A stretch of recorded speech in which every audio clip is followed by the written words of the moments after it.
Allô?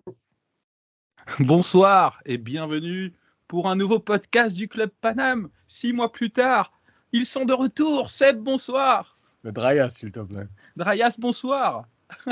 Lionel, salut à toi. Salut les gars. Eh bien, on ne s'était pas revu depuis les premières minutes de Campos et Galtier. Donc, on va faire un bilan sur cette mi-saison puisqu'on est à mi-championnat. Quels sont vos avis sur le niveau de jeu affiché du PSG, sur les recrues du PSG, sur Campos, sur Galtier? On va parler de tout ça, puis on parlera de sujets annexes comme le PSG doit-il déménager du Parc des Princes ou pas, et sur la restructuration de l'équipe des dirigeants du PSG. Je vous propose de commencer donc par ce bilan. On va commencer par un bilan un peu global. Qu'est-ce que vous pensez de ces 6 premiers mois d'un point de vue jeu, résultat? Draias. Qu'est-ce que tu veux en penser? T'as commencé la saison par 3 victoires express en mode on est les plus beaux de la terre, on met énormément de buts. Ensuite de ça, tu as enchaîné la saison avec des prestations qui ont été poussives, que tu as réussi à gagner par la plus petite marge pendant de longues journées. Et là, tu commences à avoir un fond de jeu très discutable. Alors, autant Lens, c'était l'accident qui était prévisible avec les absents, etc. Autant Rennes, tu n'as plus autant d'excuses. Et tu en arrives même à te demander, en regardant les autres équipes du championnat, si Paris n'est pas en train de se mettre une balle dans le pied par rapport au titre de championnat français. On va faire un petit sujet. Le PSG peut-il perdre le titre tout à l'heure? On en parlera tout à l'heure. Mais voilà, tu ne peux pas être satisfait. Tu peux pas être satisfait et de la production arithmétique, même si elle n'est pas si mauvaise. Hein. Si on s'amuse à compter le nombre de points qu'on a à l'heure actuelle, c'est pas indécent. Mais tu peux pas t'en satisfaire. Et au niveau du jeu, entre autres depuis le retour de la Coupe du Monde, c'est ni vu ni à voir. Il y a rien, c'est pauvre, c'est pathétique. Et en Ligue des Champions, 6 matchs, aucun match référence, et deuxième de poule derrière Benfica. Avec le Bayern qui arrive, et le Paris Saint-Germain qui a ce talent pour s'inventer une crise juste avant un moment qui pourrait être décisif. Lionel, ton sentiment sur ces 6 premiers mois et nos performances? Je suis assez d'accord avec Draias. Les performances sont... Surtout avec le début de saison où on commençait à prendre du plaisir, etc. On se disait ça va être intéressant, et puis après c'est devenu insipide. On a eu de la chance d'avoir Neymar, Messi qui se sont bien préparés pour la Coupe du Monde, donc ce qui différencie un peu de la saison dernière avec Pochettino. Mais derrière ça, c'était très moyen et c'était pas très agréable au bout du moment, quoi. Très bien. On va faire le bilan. Vous préférez commencer par Campos ou Galtier? Peut-être dans l'ordre des choses Campos, puisque c'est lui qui arrive en premier, qui choisit son coach. C'est ça. Allez Lionel, ton avis sur Campos, son premier mercato, sans rentrer dans les détails des recrues, parce qu'on va faire un bilan sur elle, mais est-ce que globalement il a réussi son mercato et son choix de coach, et même en communication, etc. Est-ce que tu trouves des choses intéressantes sous Campos ou il te déçoit pour le moment? Pour moi, je suis assez déçu par son mercato, aussi un petit peu par sa communication, parce que bon, je suis d'accord avec lui quand il dit que son mercato a été raté, mais j'ai l'impression qu'il se dédouane un peu sur le fait qu'il n'ait pas eu, entre guillemets, les mains libres pour pouvoir effectuer son mercato. Je pense qu'il a quand même eu la possibilité de dépenser 140 millions sur ce mercato, et donc avec les 50 millions qu'il avait, il était capable de faire mieux que ce qu'il a fait. Au niveau du choix du coach, on en avait déjà discuté avant le début de la saison. Je reste toujours sur l'avis que j'avais au début. Je ne pense pas que Galtier soit taillé pour entraîner une équipe qui vise à gagner la Ligue des Champions. Je pense que c'est un bon entraîneur, mais que le niveau du Paris Saint-Germain, c'est un niveau qui n'est pas pour moi à sa portée.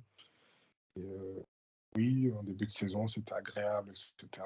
Mais je ne sens pas quelqu'un qui est capable de se réinventer, de trouver des solutions. Enfin voilà, pour l'instant, je suis assez déçu des choix de Campos, que ce soit au niveau des joueurs, au niveau du coach. Il y a très peu de choses qui nous permettent de lui donner des bons points. Draias? Moi, j'ai l'impression que Campos s'est dénaturé. Dénaturé par rapport à ce qu'il avait eu l'habitude de faire ailleurs. J'en veux pour choix le fait de viser des joueurs qui, tout à coup, sont plus compliqués à obtenir, d'avoir assez peu de pistes. En fait, on a eu Vitinha et Et c'est la seule piste qu'on a eue qui était compatible en fait avec ce qu'on connaissait de Campos et de ce qu'il avait apporté dans d'autres clubs. Campos est sans doute juste là pour rééquilibrer un effectif. Et là, il s'est pris les pieds dans le gazon en s'inventant une guéguerre avec Antero Henrique, plutôt que d'accepter la situation et de la laisser continuer. J'ai l'impression qu'Antero Henrique a fait beaucoup moins de vagues par rapport au duo Antero Henrique-Campos, que Campos a fait beaucoup de vagues par rapport à ça. Il a voulu pisser autour du territoire et il a fini par se faire pipi dessus.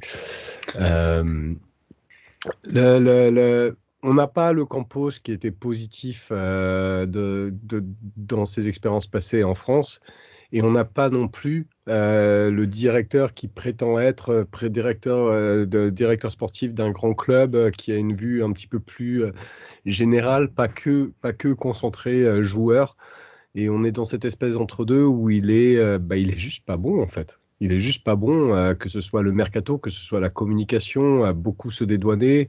Et là, enfin, le fait de dire que le mercato, alors peut-être après on n'a pas du tout de thunes, mais que le mercato d'hiver il se passera rien quand tu vois l'équipe et les manques criants qui sont en train d'apparaître, il y a quand même un énorme problème de définition, quoi. Oui, et puis quand il se dédouane, quand il dit par exemple que Enrique va mal, là c'est sa première vente, c'est Sarabia à 5 millions dans le championnat anglais. Donc tu peux en tirer largement plus. C'est vrai que tout storytelling cet été avec Campos, ça filera droit, enfin DS, l'entraîneur sera libre, ils pourront sortir Neymar et Messi. On voit que tout ça c'est des sbroufs et que rien n'a vraiment changé, même dans le fonctionnement de l'équipe première, quoi. Je ne sais pas si vous êtes d'accord. Oui, Après, vas-y. ce mercato d'hiver, moi je suis plutôt d'avis que c'est un mercato qui est plutôt intéressant pour des équipes milieu de tableau ou de bonnes équipes, mais des équipes qui visent une Ligue des Champions, rarement tu fais de bonnes affaires sur le mercato Ouais. d'hiver. Si tu n'as pas beaucoup d'argent, autant ne pas essayer d'aller sur un mercato qui ne va pas nous donner des joueurs qui seront une réelle plus-value pour l'effectif. Je préfère qu'on garde cet effectif jusqu'à la fin de la saison. On sait qu'on n'ira pas, enfin, sauf exploit, on n'ira pas loin avec cette équipe, que d'aller rajouter encore un joueur qui, dans 6 mois, il faudra qu'on cherche à le vendre et qu'on va devoir brader. Alors qu'on. Je serais presque d'accord avec toi, Lionel, sauf on parle justement de Campos, qui est le mec qui est capable normalement de te dénicher un joueur que tu n'as pas anticipé, qui est ici, là, et des mouvements de ce type-là, il en a déjà fait en hiver. En fait, ce serait tout autre coach, je serais complètement d'accord avec toi, mais le fait que ce soit Campos, bah, ça met un peu du mal justement à cette lecture. Tu vois ce que je veux dire? Oui, oui, non, j'entends ce que tu dis. La seule question que je me pose, c'est est-ce que le type de joueur qu'il allait chercher au mercato d'hiver dans les autres clubs, est-ce qu'il est capable d'aller chercher ce type de joueur au Paris Saint-Germain qui vont apporter une plus-value lors des 6 prochains mois? Si c'est un joueur qu'on prend pour préparer la saison d'après, on sait très bien comment ça se passe. Si le joueur, pendant les 4-5 premiers mois, ne donne pas satisfaction, il va se faire descendre par les médias, il va se faire descendre par les supporters. Et s'il n'a pas confiance, c'est rare de voir un joueur qui, depuis l'ère Kiassi, qui s'il n'a pas réussi ces 6 premiers mois, après monte en puissance et devient bon. C'est rarement arrivé au Paris Saint-Germain. Je pense que ce type de recrutement, à mon avis, ne correspond pas au Paris Saint-Germain. Je pense qu'au Paris Saint-Germain, il faut des joueurs. Mais d'où la question. Non, après, où je suis d'accord, c'est vrai que. Vas-y, tu voulais. D'où la question, est-ce que Campos était l'homme qu'il fallait au Paris Voilà. Saint-Germain? C'est ça, parce que Campos, en fait, quand on regarde ce qu'il fait à Monaco et Lille, il recrute des dizaines et des dizaines de joueurs. À un moment, Monaco avait 73 joueurs sous contrat. Donc, il recrute énormément de joueurs à bas prix. Certains sont devenus des gros flops et qui n'existent même plus. Et d'autres, évidemment, comme Fabinho, Leao, Bernardo Silva, sont devenus des grandes stars. Mais c'est des joueurs qui ont eu 6-7 premiers mois compliqués. Est-ce qu'à Paris, on a le temps pour ces joueurs-là? Je ne sais pas. Et c'est vrai que Campos est dans un nouveau projet complètement différent et que pour le moment, il n'est pas au niveau de ce qu'il pouvait faire dans des clubs comme Monaco Lille où tout était à construire, en fait. Là où on attendait aussi, c'était peut-être aller chercher au moins un ou deux leaders. Et quand on voit qu'on veut prolonger, augmenter Marquinhos, Verratti, etc., tu as l'impression qu'on va repartir sur de l'ajustement, sur du décor un peu, même si Vitinha c'est plus que ça évidemment, mais plus sur de la déco que sur les fondations, quoi. Et c'est un peu notre problème depuis des années d'ailleurs. Oui, bah, de toute façon, ça, on en avait déjà discuté. Et tant qu'on va continuer, on parle de prolonger Messi, peut-être prolonger Amon. On le sait, ça fait peut-être 5-6 ans qu'on le répète. je pense que cet effectif, il faut arrêter de mettre des bouts de scotch dessus. Je pense qu'au bout d'un moment, il faut accepter de laisser partir certains. Verratti, Marquinhos, qui ont en plus une valeur marchande intéressante. Peut-être qu'ailleurs, ils brilleront plus qu'au Paris Saint-Germain, mais ça permettrait de pouvoir régénérer cet effectif et repartir sur des bases un peu plus saines, quoi. Ouais, je pense qu'on est tous un peu d'accord. On va passer maintenant sur Galtier. Galtier, l'homme qui osait sortir Messi et Neymar à la 87e en début de saison à 3-0. Non, au-delà du troll Dreyas, Galtier, qu'est-ce que tu en penses sur ces changements de système, etc., sur ce qu'il apporte tactiquement, sur son côté meneur d'homme peut-être? Moi, je pense que je suis très déçu par Sacramento. En fait, Galtier, moi, avant qu'il vienne à Paris, je le voyais comme un bon meneur d'homme. Pas forcément un bon coach, mais un bon meneur d'homme. Pas forcément le mec qui savait organiser son équipe, et notamment, il y avait son expérience lilloise. Et ce qui s'était passé d'ailleurs à Lille, à thèse de cette lecture, c'est-à-dire que quand tu avais justement les fameux adjoints portugais, dont Sacramento qui était là, tu avais un Lille qui avait un jeu vraiment léché, avec un pressing qui était organisé à la manière lilloise, vraiment un pressing basé sur des contre-attaques, mais des contre-attaques qui étaient très létales, et c'était très beau à voir. Et une fois que ces adjoints portugais sont partis, le jeu de Lille est complètement parti en sucette. Mais le seul problème, en fait, c'est que là, Galtier est venu avec les adjoints lillois. Est-ce qu'on s'est planté d'adjoints lillois? Moi, c'est la question que j'ai envie de poser. Est-ce que les adjoints peuvent travailler avec... Ils l'ont fait à Lille. Oui, mais ils avaient une manœuvre totale. Là, t'as pas, si ton coach décide ou ton président ou machin qu'on ne peut pas sortir tel ou tel joueur. Mais là, on en arrive. Dans ce cas-là, on en arrive à une question où en Est-ce fait, que le PSG peut vraiment créer la question, en fait, c'est même pas Galtier. La question, c'est Nasser. Si tu présentes les choses comme ça. Après, dans les faits, Galtier, pour moi, par exemple, il y a eu cette très très bonne gestion. C'était la crise du penalty en début de saison, pas penalty où je me souviens plus, penalty gate et il l'a géré. Ça a été géré de manière admirable. Et donc, en fait, Galtier, dans l'exercice de ses fonctions, dans ce qu'il sait bien faire, il l'a bien fait. Et dans ce qu'il ne sait pas faire, effectivement, c'est pas là. Mais normalement, on lui a donné les outils pour le faire. Et dans les faits, les outils ne le font pas. Et en l'occurrence, c'est Sacramento. Alors après, la question, c'est est-ce que c'est Sacramento qui est nul ou est-ce que c'est dans le PSG avec le contexte du Paris Saint-Germain, la manière avec laquelle le pouvoir est redistribué, le rapport entre les joueurs et la direction, ce genre de choses qui font que de toute façon, tu n'as pas de solution. Mais j'ai pas forcément envie de tomber sur Galtier, parce que moi, Galtier, je le voyais comme un très très bon accompagnateur. Il m'a montré qu'il était un bon accompagnateur, mais effectivement, il n'y a rien d'autre. Pourquoi lui tomber dessus, en fait? Lionel? Je suis assez d'accord avec Dreyas sur son analyse. Et je rajouterais, en fait, pour moi, c'est pas le problème de Sacramento ou quoi que ce soit, c'est un problème d'effectif. Au début de saison, beaucoup de gens disaient oui, il faut qu'on joue avec une défense à 3 pour mettre en avant nos pistons. Ok, on va mettre en avant nos pistons, mais on l'a vu sur les derniers matchs et même en début de saison. Quand ils arrivent en position de centré, il n'y a personne dans la surface de réparation. Donc, dans l'absolu, les mettre en avant pour quelles raisons? En les mettant en avant, on passe avec deux milieux de terrain où tu as Verratti et Vitinha sur 4-5 matchs, mais c'est des joueurs qui ont suffisamment de volume de jeu pour jouer dans un double pivot. Les défenseurs centraux, je pense que c'est des joueurs qui sont pas à l'aise dans une défense à 3. Donc, en gros, on a un effectif avec des joueurs pour certains qui ont un certain profil tactique, d'autres qui ont un autre profil tactique. Donc, c'est pas possible. Pour pouvoir presser plus haut, il faut quand même que les attaquants fassent cet effort de contre-pressing, etc. Neymar peut le faire quand il est en pleine forme. Mais s'il a fait avec l'Argentine, c'était parce que je pense qu'il jouait la compétition de sa vie, mais c'est pas non plus le style de jeu d'Mbappé.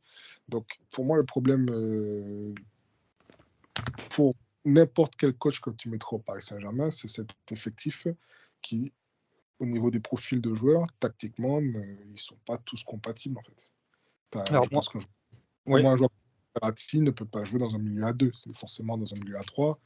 Et à contrario, Vitinha est meilleur à 2. Enfin, voilà. Donc, pour moi, c'est tout ça, ça pose problème, en fait. Alors, moi, où je vais être d'accord avec vous sur Sacramento maintenant, c'est Galtier qui arrive avec Campos qui définit les choix de joueurs. C'est Galtier qui décide dès le début de jouer dans une défense à 3 dans un interview avant même que Sacramento arrive, donc avant même que Sacramento puisse en mettre en place quelque chose. Donc c'est déjà Galtier qui définit un cadre et ensuite il demande à Sacramento de trouver d'autres tactiques. Quand Sacramento est à Tottenham ou la Roma avec Mourinho, Mourinho lui demande de trouver quelque chose, Sacramento lui propose, mais c'est Mourinho derrière qui adapte aussi. Galtier ne peut pas être, en tant que coach principal, juste Juste le meneur d'homme, ça ne peut pas exister non plus. Tu peux pas avoir Mais un c'est coach. ce qu'il est, Basto. Il Eh n'a ben, jamais vraiment été autre chose à Saint-Etienne. donc, Saint-Etienne n'a jamais brillé bien pour sûr, la qualité du jeu, bien mais sûr. elle a brillé pour les qualités Eh ben, humaines du club. Eh ben, c'est pour ça qu'à Paris, ça ne marchera pas. Mais on n'a jamais dit Je le pense que contraire. quel que soit l'adjoint, en fait, Galtier, même si tu prends le meilleur adjoint du monde, je pense que Galtier, ce serait la même chose. Mais là où tu peux élargir la question, c'est est-ce qu'en fait, tu es capable de trouver un coach avec lequel ça marchera? Parce que on n'en est plus à l'épisode de la 36-15 hotline Nasser avec les joueurs qui ont la ligne directe avec Nasser, mais on est quand même dans une promiscuité. Tout à l'heure, on était en train de nommer Verratti, je finis, on était en train de nommer Verratti et Marquinhos. Et on a un Nasser qui, dans le rapport avec notamment ces deux joueurs, est en mode ce sont mes précieux. Et mes précieux, tout l'irrationnel qui va avec. Et à ce moment-là, est-ce qu'un coach peut faire quelque chose? Quand on parle de Verratti, on parle d'un joueur qui individuellement est exceptionnel, mais collectivement te pose tout un tas de problèmes. Parce qu'avec ballon, il a le jeu parfait du 6, mais sans ballon, il a le jeu parfait du 8. Mais tu es obligé de créer des systèmes espèces d'hybrides qui sont complexes. C'est un joueur qui a connu je ne sais pas combien de défaites. Marquinhos est un joueur qui, un match sur deux à l'heure actuelle, a du mal à faire un pas devant l'autre. Et pourtant, le fait de les prolonger n'est même pas l'objet d'une question. C'est une évidence. On doit les prolonger, on doit les continuer. Et tant que tu auras cette relation-là avec la direction, tu ne pourras jamais aller de l'avant. Tu vois, oui, on peut taper sur Galtier dans le sens où c'est un coach limité. Je suis d'accord, mais j'étais d'accord avant, en fait. Mais la question qu'il faut se poser, c'est est-ce qu'on pourra aller quelque part? Est-ce qu'un coach compétent pourrait officier au sein du Paris Saint-Germain? Alors avant de te relancer sur une comparaison peut-être avec les coachs qu'on a eu avant, un point faible aussi, je trouve, Galtier, je trouve sa communication pas bonne du tout, et de moins en moins bonne au fil du temps. On a l'impression de voir quelqu'un qui est perdu, qui dit « Ah, j'ai changé contre Angers la veille, j'ai eu une idée, je suis revenu à 3. On l'avait pas travaillé depuis 3 mois, mais c'est pas grave, c'était parce qu'on n'avait plus de certitude, parce que machin. » Et t'as l'impression d'entendre un consultant en fait à la fin du match. Il pointe nos problèmes dans les matchs, mais il donne aucune solution, et t'as l'impression qu'il est perdu et qu'il en a pas. Il est dépassé. Et c'est un peu embêtant parce que quand t'es joueur, que t'écoutes ça, tu vois, t'as l'impression d'avoir un coach qui est autant perdu que toi et qui tâtonne totalement. Et c'est pas une communication que tu peux avoir dans un club comme ça. Alors on a beaucoup critiqué Pocket sur sa communication où il disait rien, mais à la limite, ne rien dire. Bon, bah, c'est une manière d'être, c'est très chiant à écouter. Mais au moins tu ne filtres rien de mauvais ni de bon. Voilà, alors après, pour relancer Dreyas, une comparaison, moi, par exemple, je trouve, même malgré toutes les purges qu'on a pu avoir sous Pocket, que dans la préparation des grands matchs, même si Madrid Saparabolo, le match aller et le match retour sont plutôt bien préparés dans l'approche, alors que Galtier, dans cette approche des grands matchs, on se fait manger les 2 matchs contre Benfica, Lens, Rennes, etc. etc. Donc tu dis aucun coach ne peut y arriver, mais il y a quand même des coachs qui préparent mieux. Qui arrivent à faire des choses. Mais il y a quand même. Excuse-moi, tu veux y aller, Lionel, pour commencer? Ça, de toute façon, on l'a toujours dit. Et puis je pense, avec tout le respect que j'ai pour Galtier, je pense quand même que Pochettino, c'est quand même un niveau au-dessus. Au Paris Saint-Germain, il est arrivé, je pense qu'il a jeté rapidement les armes, donc il n'a pas cherché à faire plus, parce qu'il s'est rendu compte de toute façon qu'il n'allait pas avoir la possibilité de construire l'effectif qui lui permettrait de mettre en place au-delà de construire l'effectif, je pense que c'est tout simplement avoir une relation avec l'effectif qui allait lui permettre de développer ça. C'est-à-dire que toute la problématique des joueurs qui sont trop proches de la présidence, quoi. Mais on savait, de toute façon, on en avait discuté en début de saison, où j'avais dit, si c'est pour prendre Galtier, autant aller au bout du contrat de Pochettino, ça nous évite en plus de verser des grosses indemnités, et puis attendre l'année prochaine pour voir quels sont les entraîneurs qui seront sur le marché, pour prendre l'entraîneur qui soit au niveau du Paris Saint-Germain. Et quand on regarde sur les dernières années, on a à chaque fois répété ce genre entre guillemets, d'erreur, où on vire l'entraîneur avant la fin de son contrat pour prendre un entraîneur qui n'est peut-être pas le choix numéro 1, et à chaque fois on répète ça tous les 2 ans et demi, et au bout d'un moment ça devient fatigant aussi. Mais alors, le truc, en fait, c'est que Pochettino, c'était compliqué de le prolonger après les 6 derniers mois, et notamment... C'est pas prolongé, c'était qu'il finisse son contrat. Oui, qu'il finisse son contrat, mais après, c'était les 6 derniers mois où, clairement, il y avait une rupture.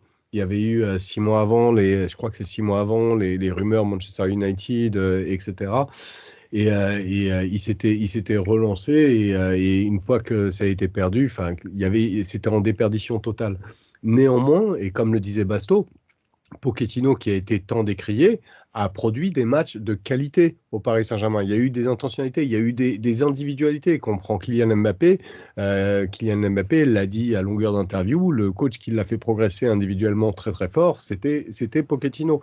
Et le truc en fait qui me désole, c'est ce regard sur Pochettino. Et j'ai envie de dire, mais quand est-ce qu'on ouvrira les yeux à Tourelle, bon, moi que j'aime pas, mais Tourelle trouve grâce à des campagnes de Ligue des Champions. Mais là encore, il y avait une particularité, il y a tellement de choses à lire et tellement de choses pour apprécier à sa juste valeur les trucs. C'est quand est-ce qu'on va commencer à regarder dans la bonne direction? Quand est-ce qu'on va commencer à arrêter de taper sur les coachs?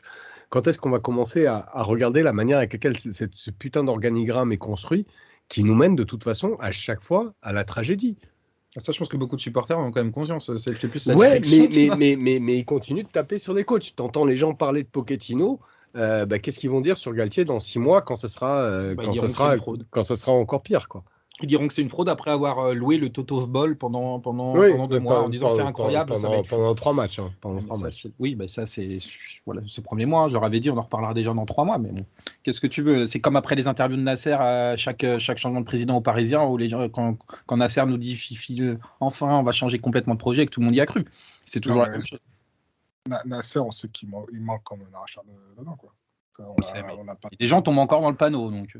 Il y en a qui ont envie d'avoir un dentier à la fin, je sais pas, mais c'est très bien que quand Nasser il dit quelque chose, vaut mieux qu'il parle, parce que de toute façon on comprend pas quand il parle que de le lire, parce que sinon on lit chaque fois un tas de mensonges et on sait pertinemment que Nasser, je reprends la phrase de, comment il s'appelle, le président de la Ligue espagnole, qui avait dit que...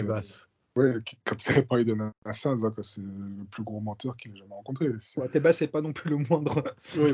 mais moi, Nasser, j'ai pas de problème avec ce qu'il dit, j'ai des problèmes avec ce qu'il fait, quoi. Mais bon, après on peut en parler pendant 110 ans. On va faire un bilan des recrues maintenant, si vous voulez bien. Je vais vous demander de catégoriser en soit à garder, soit à revoir, soit à jeter. Donc on va commencer par les postes de défense. Mukiele, Drayas. À continuer. Il apporte satisfaction. Mukiele, de toute façon, ce sera jamais tout à fait le niveau titulaire pour le Paris Saint-Germain, mais c'est le niveau parfait sur le banc. Il est capable de jouer à 2 postes. Il a fait pas mal de matchs où il y avait des vraies raisons de développer des inquiétudes par rapport à son niveau de jeu, surtout quand il était latéral d'ailleurs. Mais il a su relever les épaules, su relever le niveau et il a complètement le niveau pour être le 5e, 6e d'une défense à 4, quoi. Malheureusement, il s'est blessé alors qu'il était sur une très bonne lancée en 2020. C'était peut-être le meilleur Parisien. Lionel, t'en penses quoi de Mukiele? Moi, je vais aller un petit peu plus loin. Je pense que si le Paris Saint-Germain, pour moi, à mon avis, il faudra repasser avec une défense à 4. Et dans une défense à 4, aujourd'hui, je préfère Mukiele à Hakimi. Le Mukiele des 3-4 derniers matchs, après, ça peut permettre à Hakimi aussi d'essayer de trouver d'autres solutions, quoi, d'avoir une concurrence avec. Mukiele peut apporter au moins un soufflet dans la nuque d'Hakimi, en fait. Mais autant, quand on joue avec des pistons, et encore, le problème, c'est que de toute façon, Hakimi n'est jamais servi. Mais quand on joue avec une défense à 4, je suis pas fan d'Hakimi dans ce poste. Il a fait une très belle coupe du monde à ce poste-là. Oui, la Coupe du Monde, moi la Coupe du Monde, c'est quelque chose que je regarde pas pour. Ce que je veux dire par là, c'est qu'en soi, il a les capacités. Il y a clairement, et d'ailleurs, il y a clairement eu un petit renouveau d'Hakimi il y a peut-être un mois avant la Coupe du Monde. On a retrouvé de l'envie. Pendant très longtemps, le mec avait la tête sous l'eau, il comprenait pas ce qu'il devait faire sur un terrain, il n'était jamais servi. Ça a été vraiment, vraiment, vraiment délicat pendant une longue période. Après, en termes de niveau, on est très, très loin du Hakimi de Dortmund et de l'Inter. Mais on a retrouvé l'envie. Alors après, là, il vient de faire une bonne Coupe du Monde. Avant de l'enterrer, on va le laisser déjà répondre à ce que propose Mukiele et on verra, quoi. Dans une équipe très encadrée défensivement où il ne se retrouve pas en 1 contre 1, où il y a toujours des joueurs pour venir l'aider, et une équipe qui a un rythme bas, ce qui est différent du PSG. C'est un jeu complètement différent. Ça oui. Mais en tout cas, il a montré. Offensivement, on l'a pas trop vu, par exemple. Ce que je veux dire par là, c'est que ce qui a interpellé dans sa première saison au Paris Saint-Germain, c'était un manque d'envie. un manque d'allant. Et ça, on a retrouvé une envie, on a retrouvé l'allant. On l'avait retrouvé au Paris Saint-Germain dans les quelques matchs qui ont précédé la Coupe du Monde. On l'a retrouvé à la Coupe du Monde. On va attendre un petit peu et je pense que le Hakimi qu'on va récupérer n'aura rien à voir avec le Hakimi des débuts au Paris Saint-Germain. Après, on verra, hein, mais je sais ce que je pense. Pour avoir un bon Hakimi, il faut aussi avoir un bon buteur, un vrai buteur. Hakimi Ah oui. il était très bon à l'Inter avec Lukaku. Il était très bon à Dortmund, il me semble qu'il a joué avec Haaland. Je suis pas sûr. Ah, Si. non, je crois pas. L'année où on élimine Dortmund, C'est lui qui est à droite. c'est lui qui joue. Il y a 2 ans. Il Il a fait qu'un an. Ouais, c'est possible. Ah, je suis pas sûr. J'ai un doute. C'est possible. Il avait cadenassé Ah oui. Kylian au match aller. Oui, vous devez avoir raison. Mais oui, donc il a eu Haaland et il a eu Lukaku, qui sont des vrais joueurs de leur face. Ouais. Et au Paris Saint-Germain, il n'a pas ce joueur-là. Donc j'ai des doutes par rapport à. Enfin, je pense que c'est un super joueur, mais je pense que dans l'équipe actuelle, son profil n'est pas le meilleur pour le Paris Saint-Germain. Ok, on va continuer avec une recrue suivante. Vitinha, à garder, à revoir, à jeter. Lionel? Je le mets entre à garder et à revoir. Je pense que c'est un bon joueur. Il a eu une baisse de régime. Il a fait un très bon début de saison, puis après, il y a une baisse de régime. Je pense que c'est un joueur qui a un bon potentiel, mais voilà, qu'il faut qu'il continue à le développer, continue à travailler, qu'il essaie de ne pas trop se viratiser, parce que je trouve qu'il touche beaucoup le ballon avant de passer, de faire la passe. Seb? Je pense que c'est un joueur qui aurait besoin d'avoir un coach comme Pochettino. Parce que individuellement, en fait, il a toutes les qualités, il a juste un vilain défaut. Alors après, je suis d'accord avec Lionel, c'est que plus ça va, plus il a tendance à garder la balle, mais il le faisait moins en début de saison. Mais par contre, ce qu'il faisait toujours en début de saison... Il le fait moins en milieu à 2. Et c'est ce qu'il faisait en début de saison et ce qu'il fait un peu trop souvent, c'est trop de passes latérales. Un ratio de passes latérales qui est trop important par rapport à ses passes vers l'avant. Et c'est un joueur qui est dans la dernière année. Attends, il y a un petit bug. Je ne sais pas si on nous entend du coup. Tu nous entends? Je vous entends. Ouais. C'est un joueur qui a un petit bug et qui est en toute fin de post-formation. Et il aurait besoin de ce coach qu'il fasse travailler individuellement juste pour que son ratio de passe latérale, il ne s'agit pas qu'il n'ait plus aucune passe latérale, mais que son ratio de passe latérale par rapport à l'ensemble de ses passes baisse significativement. Et il y a ce dernier gap à franchir. Et mine de rien, ce dernier gap à franchir, si on y réfléchit, si on se place du point de vue du Paris Saint-Germain, qui est un club qui veut compter en Europe, etc., tu es censé avoir un joueur, ou en tout cas un joueur qui est titulaire, qui maîtrise cet aspect. Et c'est un problème. Après, c'est un joueur qui est très intéressant, c'est un joueur dans lequel j'ai envie de croire, c'est un joueur qui arrive à trouver des réponses. C'est juste que pour l'instant, les réponses sont insuffisantes. Il faudrait le faire travailler, mais avec l'encadrement, enfin, si c'est Galtier qui s'occupe de la post-formation, je ne suis pas du tout rassuré sur cet aspect. Très bien. Autre milieu de terrain recruté, Fabian Ruiz. Pareil. Quelle catégorie, Drayas? Le Fabian Ruiz du tout début a jeté, le Fabian Ruiz depuis le début de l'année a jeté, le Fabian Ruiz de la fin de la saison dernière, de la fin de l'année dernière, de l'année civile derrière.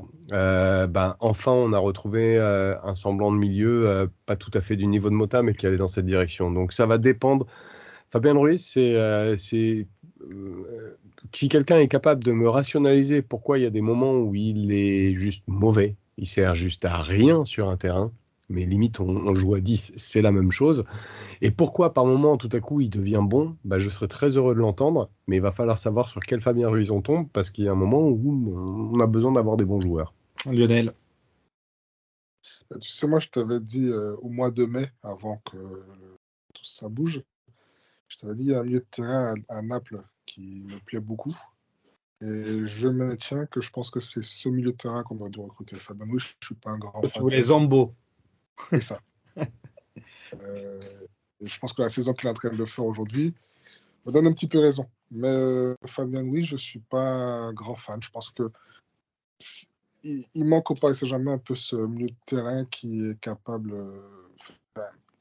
de se projeter, d'apporter un peu de verticalité Et je trouve qu'on ne l'a pas tellement au Paris Saint-Germain. Et Fabien Ruiz n'apporte pas ça, en tout cas depuis qu'il est arrivé au Paris Saint-Germain.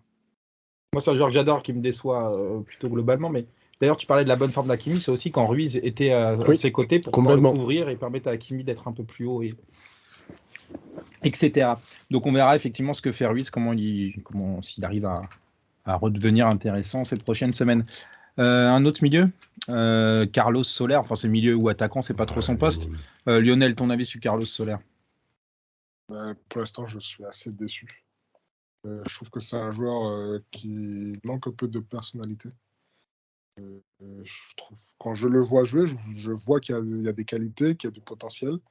Mais pour l'instant, alors je pense que c'est aussi dû au fait qu'il n'est connu qu'un seul club dans sa carrière, dans un style de jeu qui est totalement différent. Donc il faut laisser le temps de s'habituer. Donc je vais dire à revoir, mais il ne faudra pas que ça tarde trop en tout cas. Marias?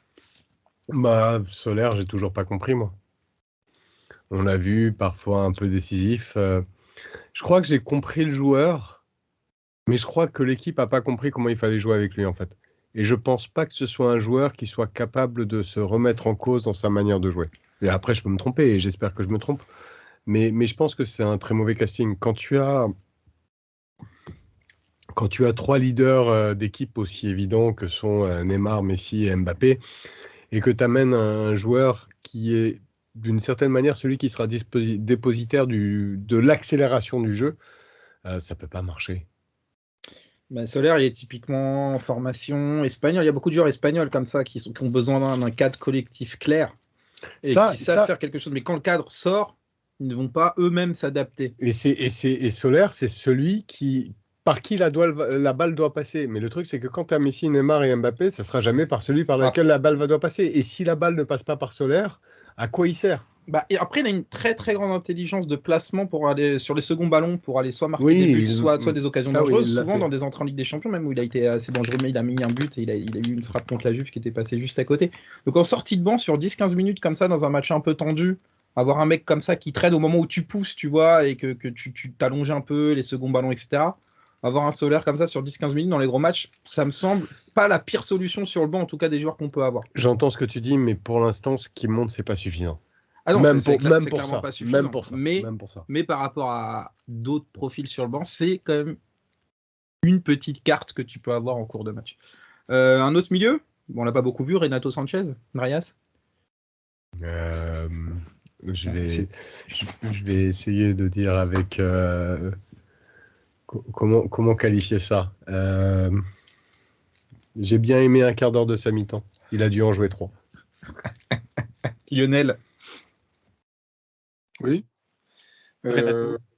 Renato, moi je dis à ne pas recruter. C'est trop tard, on l'a déjà fait. Je pense que là, on sera tous plus ou moins d'accord. Même quand il a joué avant ses blessures. Mais le truc, c'est qu'on peut même pas avoir un avis sur lui. Il a même pas fait un match complet, je crois, de la saison. Il a fait un match en Ligue des Champions où il n'était pas trop mauvais dans un poste. Ouais, et puis entrecoupé de titularisation assez catastrophiques, notamment contre Monaco. Mais bon, de toute façon, avant qu'il arrive, je pense qu'on était tous d'accord qu'il ne fallait pas aller sur lui, en fait. Nous, oui. D'autres, non. Mais... Oui, mais il y a des gens qui... Il y a des fans de Renato. Que par lui, par Kefren Thuram, mais par l'étiquette. Et tu fais la transition. Ekitike, une de nos recrues les plus chères de cet été, après Vitinha. Est-ce que pour le moment, c'est à garder, à revoir, à jeter, Lionel? Moi, je dis à revoir. Je trouve que c'est un joueur qui a des qualités, qui a du potentiel. Malheureusement, ce type de profil de joueur, je pense qu'il faut leur donner du temps pour qu'il puisse s'adapter. Le souci, c'est que plus le temps va passer, plus l'environnement autour de lui va perdre confiance en lui et ça risque d'être compliqué pour lui de peut-être retourner la situation. Mais je trouve que c'est un joueur qui a du talent, qui a des qualités, qui est très très loin d'être fini, malheureusement. Et ce qui fait que ça peut poser souci dans un club qui est censé avoir beaucoup d'exigences comme le Paris Saint-Germain. Andreas. Je suis d'accord avec tout ce que vient de dire Lionel, mais je rajouterais juste une chose, c'est que pour moi, c'est un joueur qui, une fois qu'il aura atteint son niveau, n'aura pas forcément, et j'en sais rien hein, là-dessus, je suis pas mal à mi-main, hein, c'est juste un ressenti, mais c'est une fois qu'il aura atteint son niveau, n'aura pas forcément le niveau pour jouer au Paris Saint-Germain. Je le vois comme un Guillaume Haro un peu meilleur, et Guillaume Haro, et Dieu sait que Guillaume Haro a été important au Paris Saint-Germain, Guillaume Haro n'aurait pas été assez bon pour ce Paris Saint-Germain-là, même si Choupo-Moting pourrait me faire mentir à certains aspects. À l'arrivée, décisif toutes les 100 minutes, à peu près comme à Reims. Là-dessus, il l'est. Ah non, il a beaucoup raté aussi. Moi, j'ai du mal à comprendre sa mobilité, quoi. Je trouve qu'il fait pas les bons appels, pas les bons déplacements. Il a son geste préféré qui est les petites talonnades dans la course des autres. Et c'est vraiment dans le jeu, quoi. Dans le jeu, je comprends pas vraiment. J'ai pas l'impression qu'il cherche à s'améliorer. Je comprends pas ce que le PSG veut en faire, en fait, exactement. Et c'est une nouvelle incohérence de Campos qui nous a parlé tout l'été d'avoir un pivot.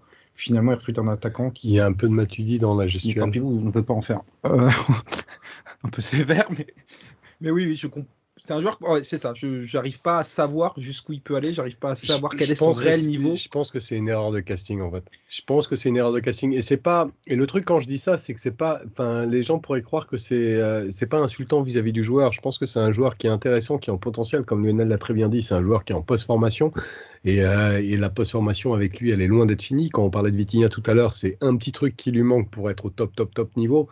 Lui, il y a 25 aspects à gérer.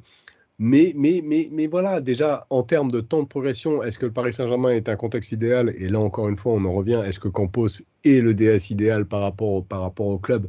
La question se pose.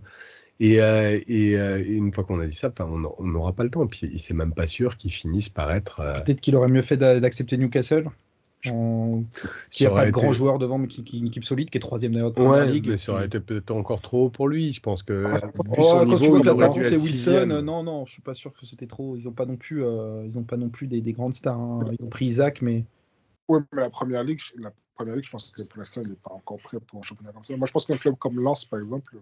Typiquement, complètement d'accord avec Lionel. après Lens devant, ils sont bien pourvus, hein. Non, mais Oui. tu vois, ce genre de club, c'est-à-dire des clubs qui ont le temps d'intégrer les jeunes petit à Un petit. Lille avec Fonseca, un truc comme ça, ouais. Bah écoute, on verra ce qui deviendra. Peut-être on le prêtera, je suis même pas sûr. Pour finir ce bilan, je vais juste vous demander rapidement deux satisfactions, deux déceptions parmi l'équipe cette année, Drayas. Si tu devais dire deux satisfactions et les deux joueurs qui t'ont le plus déçu. Satisfaction, c'est Lionel Messi. Numéro un, c'est un joueur qui s'est réinventé au point de. Enfin, pour moi, il tutoie les sommets qu'il tutoyait quand il était jeune, avec des qualités complètement différentes. Il a remplacé l'explosivité et la vitesse par l'intelligence et le placement. Il est en train de se réinventer. Il s'est réinventé en étant au Paris Saint-Germain. C'est très beau à voir d'ailleurs. C'est presque touchant. Espérons que ça dure plus longtemps que la Coupe du Monde. Je pense que ce sera le cas pour toute la saison. Espérons que ce soit le cas pour toute la saison. Et je pense que ce sera le cas. Mais voilà, immense satisfaction. Lionel Messi. Et après, il y a la satisfaction complexe, Kylian Mbappé. Parce que son statut est encore un peu dans le brouillard avec les deux autres. En même temps, c'est celui qui nous a porté en fin de saison dernière. En même temps, il y a des périodes où il déçoit, mais même s'il déçoit, qu'est-ce qu'il plante, etc., etc. Donc, critiquable à certains aspects, mais en même temps complètement satisfaisant par rapport à ce qu'on attend de lui. On aurait du mal à être déçu de lui. Et puis, alors, les deux déceptions, je partirais sur Marquinhos. Marquinhos qui a eu une embellie d'un mois, mais cette embellie a duré qu'un mois. Ça fait le match contre le Real qui l'a plombé a été il y a maintenant presque un an. Et en un an, il n'arrive toujours pas à relever la tête. Il fait des erreurs qu'il ne faisait jamais avant cette année, ou en tout cas avec une proportion qui est incomparable avec ce qu'il faisait avant. C'est une immense déception. Et comme autre grande déception, qui est-ce que je mettrais? C'est un peu dur. Non, c'est même pas. Après, non, mais tu vois, je pourrais tous les mettre. Tu vois, je pourrais mettre Ramos, mais Ramos a des moments satisfaisants. Je pourrais mettre Bernat, mais Bernat est à son niveau. Euh, on va mettre Neymar. Mais pour mettre Neymar, il y a des fois, il a été extraordinaire. Il y a plein de fois, il est agaçant. Ça reste Neymar et ce sera toujours Neymar. C'est un joueur clivant qui a plus tout à fait le coup de rein dont il avait avant et qui n'a pas forcément l'intelligence de Lionel Messi, ou en tout cas la maturité de Lionel Messi, peut-être plus que l'intelligence, pour pouvoir compenser et se réinventer. Même question pour toi, Lionel. Alors, je mets les 3 joueurs qu'il a cités. Neymar, je pense que c'est un peu dur de le mettre parce que et pourtant, je ne suis pas son plus grand fan. Mais je trouve quand même que sur ce début de saison, enfin, en tout cas sur la première partie de saison, je retire les 3 matchs post-Coupe du Monde. C'est un joueur qui a quand même été dans le trio, c'est un peu entre guillemets le sacrifié. C'est lui qui fait le travail de pressing, c'est lui qui, quand on passait des fois dans un truc en 5-3-2, c'est lui qui venait compenser au milieu de terrain. Resto, t'as invité un mec des Chemins du Roi. Au moins. Non, non. Lionel est très connu Non, pour ça d'ailleurs. Non, pas du tout. Non, mais c'est pas, je cherche pas à le défendre, mais je trouve le mettre dans les flops, en tout cas sur le début de saison. C'est pas flop, c'est déception. Non, c'est pas flop, Oui, c'est mais déception. oui, C'est mais pas même pareil. C'est pas On va pareil. le mettre dans les 2 plus grandes déceptions. Je l'aurais pas mis en Oui. flop. Du coup, tu mets qui, Lionel, en deuxième déception? J'essaie de réfléchir. Je mettrais Verratti. Je mettrais Marquinhos Verratti, parce que pour moi, ce sont les 2 plus anciens de l'équipe. Et je trouve que Verratti, alors, pendant toute sa carrière, il prenait beaucoup de risques, mais il ne nous coûtait pas beaucoup de buts. Ouais. Cette année, beaucoup de ces prises de risques nous ont coûté des buts, nous ont mis en difficulté. Et quand Dreyas parlait de se réinventer, je pense que lui, là, devrait commencer peut-être à penser à se réinventer parce que ça devient problématique que, surtout dans le poste, soit en double pivot ou même quand il joue en point de basse, ces prises de risque ne peuvent plus être. Je trouve il a peut-être perdu quelque chose, coup de rein ou quoi que ce soit, où les gens commencent à le connaître un peu mieux. Mais il faut qu'il se réinvente, qu'il simplifie son jeu, qu'il joue un peu plus avec une touche de balle, surtout que je trouve quand même. Là, il en est incapable, Marco Verratti. Hein. Oui, mais il faut qu'il le fasse, et surtout que je trouve quand Il même en est incapable. il a quand même bien envolé. Lionel, comme toi et moi, ça fait plusieurs années qu'on demande son départ, donc on sait très bien que... J'étais le premier. Oui, mais voilà. Pour moi, ce serait Marquinhos et Verratti les 2 plus grosses déceptions parce que c'est les 2 plus anciens et que je trouve que cette année, ils sont très moyens. Verratti, c'est un joueur qui a des qualités exceptionnelles, mais je trouve que plus ça va et plus ça devient compliqué de pouvoir imaginer construire une équipe avec Verratti comme un joueur clé dans ton équipe. Pour moi, ça a toujours été le cas, en fait. C'est la problématique de Marco Verratti. C'est encore une fois, c'est le joueur qui est en qui Et merde, qui on a avec lancé ballon. Dreyas pour 1 heure. Non, mais qui avec ballon est bon en 6 et qui sans ballon est bon en 8. Et tu es obligé de complètement penser l'organisation de ton équipe par rapport à Marco Verratti, ou sinon tu te contentes d'un milieu à 2. Et alors Dreyas, il a pas de mémoire, mais quand il entend le mot Verratti, il ressort le même speech mot pour mot. Donc ça, là-dessus, c'est bon, il est rodé. parce que c'est quelque chose que tu constates à chaque Alors fois. heureusement qu'on n'a plus trop d'auditeurs, parce que si on a cité Neymar et Verratti en déception, on se serait fait insulter en commentaire à coup sûr. Non, mais Ça va peut-être arriver. Hein. Non, mais le problème, c'est que tu as quelqu'un comme Daniel Riolo qui passe son temps à critiquer. Mais oui. Verratti, c'est critiquable à cause de Riolo. Ouais. Oui, et le problème, c'est que lui, il va tellement dans l'excès qu'aujourd'hui, c'est compliqué de donner un avis sur ces 2 joueurs-là parce que les gens, tout de suite, vont les défendre. Mais s'il est un peu plus mesuré, ce qu'il dit, c'est pas faux. Verratti, dans ses qualités intrinsèques, et au-dessus, c'est peut-être l'un des meilleurs milieux de terrain de la Ligue 1. Le problème, c'est que. Du monde, même. Oui, le problème, c'est que tactiquement, comment tu fais avec un joueur comme ça, en fait? Je vais rajouter, même s'il a été blessé ces derniers temps, Nuno Mendes dans les satisfactions, parce que il a clairement monté d'un cran encore. Parce qu'on ne voit plus depuis la Coupe du Monde. Oui. Mais il a encore franchi un cap plus décisif. Et disons-le, un des rares qui garde son niveau en arrivant au Paris Saint-Germain. On a tout un tas de joueurs comme ça qui ont plongé en arrivant au Paris Saint-Germain. Et lui, et d'ailleurs, lui, Messi et dans la régularité Mbappé, des performances. Lui, Messi et Mbappé sont peut-être plus grands que le Paris Saint-Germain pour le coup. pour finir avec Nuno Mendes, quand on comparait avec, comment il s'appelle, Hakimi, où on jouait avec une défense à 3 pour mettre en avant les pistons, Nuno Mendes a su progresser pour être très très bon aussi dans une défense à 4.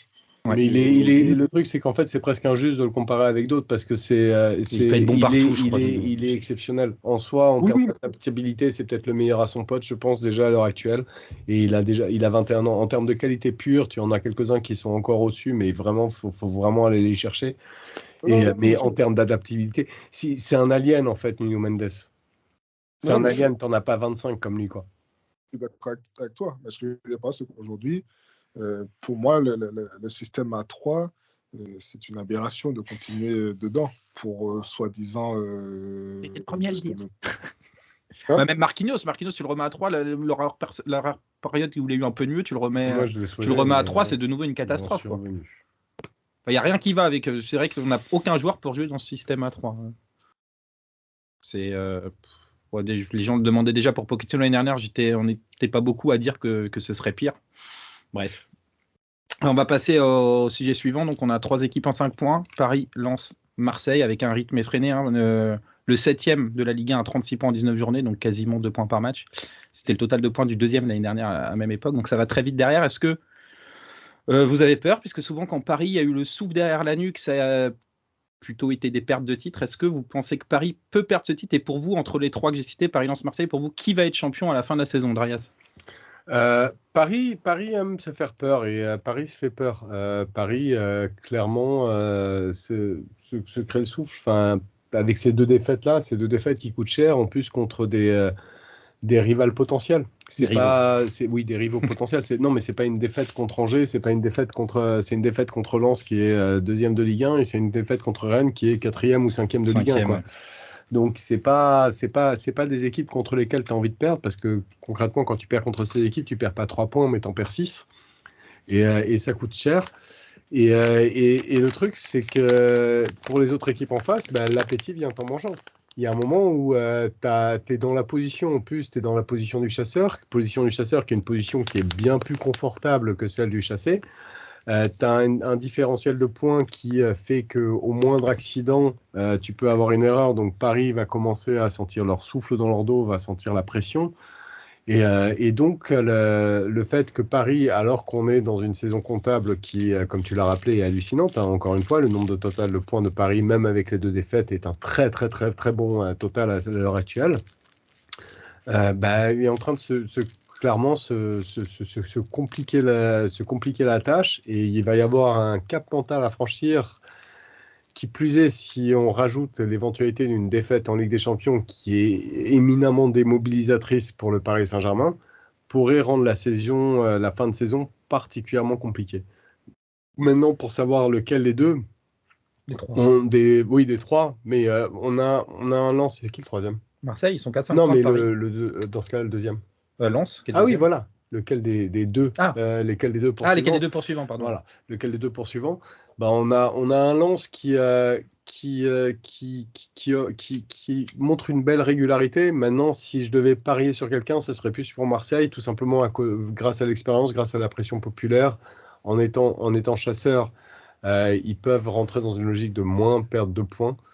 Mais ce serait du 60 Marseille, 40 Lens. Et non, je te parle de titre avec Paris. Est-ce que tu mets Paris plus de chances pour toi? Je mets Paris. Je pense que Paris, la problématique, ça va être la défaite en Ligue des Champions. Si on perd tard en Ligue des Champions, je pense que Paris va gagner la Ligue 1. Si on perd tôt en Ligue des Champions, je pense que Paris perd la Ligue 1. Donc si on est éliminé contre Munich, tu vois Marseille gagner la Ligue 1. Très voilà. Bien. Lionel? Je pense que Paris va être champion parce que je me dis qu'à un moment, l'une de ces 2 équipes risque de connaître une baisse de régime. Quand on a perdu le titre, ça n'a jamais été contre des équipes qui avaient un élan populaire. C'est-à-dire que ce pas des équipes qui sont vraiment appréciées partout en France. Montpellier, Lille, Monaco, c'est des équipes qui ne sont pas détestées, je veux dire. Donc, ce qui fait qu'il n'y a pas vraiment, comment dire ça, des supporters qui vont être contre ces équipes. Donc, au bout d'un moment, quand on voit qu'ils sont capables d'aller chercher le titre contre le Paris Saint-Germain, peut-être que les équipes adverses peuvent se relâcher un petit peu pour leur permettre d'aller chercher les points.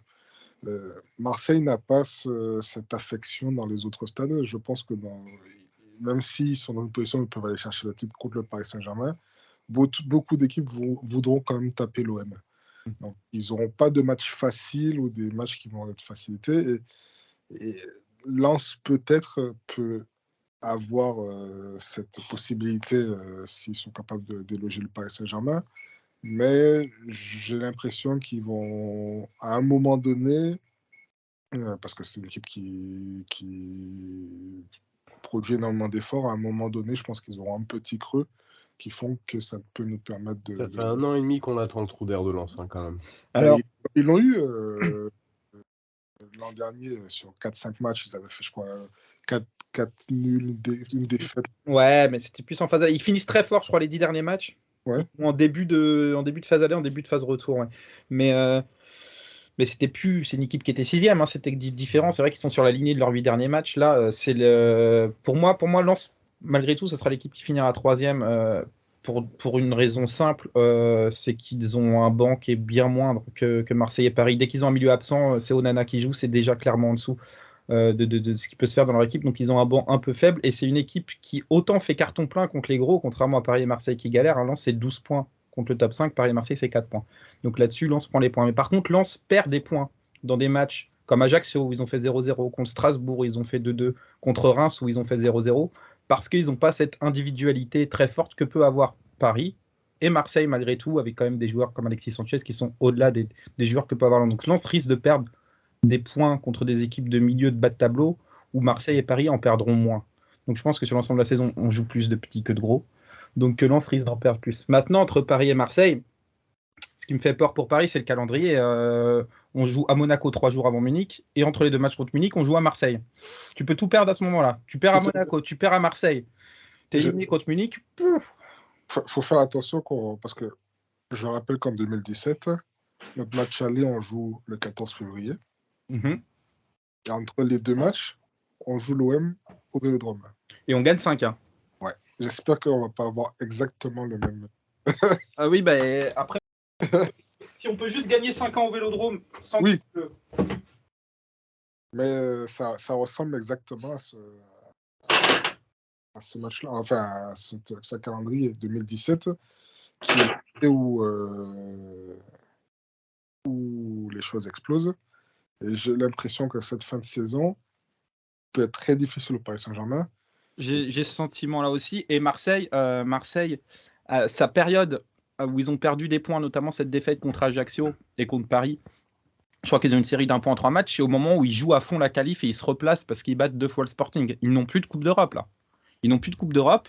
Ils ont un effectif assez conséquent, c'est-à-dire qu'ils ont 11 joueurs plus 5-6 remplaçants et qui sont de même qualité quasiment que les titulaires. L'argument de Lionel est quand même pas mal. Et il ne faut pas oublier, c'est que Marseille est une équipe qui doit jouer chacun de ses matchs. On ne les laissera pas gagner comme certaines équipes ont pu faire en fin de saison. Par contre, avec Lens, ça peut arriver côté sympathique. Oui, c'est-à-dire que pour moi, c'est le seul petit truc, c'est ça. C'est que je pense que Marseille, toutes les équipes vont jouer pour taper l'OM. C'est pas quand je me souviens l'année où Lille ou Monaco, même Montpellier, l'année où Montpellier prend le titre. Montpellier en fin de saison, oui, Montpellier en fin de saison, on a l'impression que les équipes rentraient pour sans donner 100%, pas pour les laisser gagner, mais sans être non plus dans le. C'est ça. Alors que je pense que Marseille n'aura pas ce genre de match. Bah écoute, on verra. En tout cas, ça va donner une deuxième partie de saison un peu tendue. Ça va peut-être amener un peu d'intérêt à cette saison du PSG. C'est discutable. Donc maintenant, au-delà du sportif, on va amorcer un autre sujet. Donc il y a une grande réorganisation structurelle avec le départ de Jean-Claude Blanc, avec un nouveau directeur du centre de formation qui a été aussi nommé cette semaine. À la communication aussi, ça a changé. Donc le PSG change un peu tout autour en dehors du sportif. Tout ce qui se passe autour change. Est-ce que pour vous, c'est un changement de cycle? Est-ce que ça annonce un changement de cycle? Parce qu'on dit aussi que le PSG n'a plus vraiment d'argent. On peut parler des 400 millions d'euros de pertes cette saison. Est-ce que pour vous, ce changement d'organisation amène à un changement d'ambition sportive et le PSG va être maintenant une équipe avec un autre projet? Lionel, t'en penses quoi? Je pense que le Paris Saint-Germain, si le Paris Saint-Germain veut vraiment construire quelque chose d'intéressant. Dans cette équipe, il y a des joueurs qui ont quand même une certaine valeur marchande. Oui, le Paris Saint-Germain a perdu pas mal d'argent, mais ça reste une équipe qui est capable financièrement de se relancer assez rapidement. Le souci, c'est accepter de se trouver dans une position où on vend. Et ça, le Paris Saint-Germain ne le fait pas. Est-ce qu'on va démarrer un cycle différent? Je ne pense pas, parce que un joueur comme Mbappé, on l'a prolongé en lui promettant une équipe autour de lui. Si l'été prochain, on n'est pas capable de construire cette équipe, c'est un joueur qui ne va pas rester. Et je ne pense pas que tu vas vendre Mbappé pour moins de 100 millions d'euros. Je pense que ce sera un transfert qui sera proche des 200 millions d'euros. Donc on est capable, en vendant un joueur comme Mbappé, d'avoir les moyens derrière de faire un recrutement très intéressant. Donc je ne pense pas qu'il y aura un changement de cycle, de type de joueur d'acheter. Je pense qu'on est dans une période où il y a une reconstruction autour du Paris Saint-Germain au niveau du staff, au niveau de l'équipe dirigeante. Mais, à mon avis, j'ai même l'impression que ça annonce des jours meilleurs. Marias. En fait, si tu veux, tu es en train de dire que tout a changé, sauf la direction à proprement parler. C'est-à-dire que tout le pourtour change et la direction reste.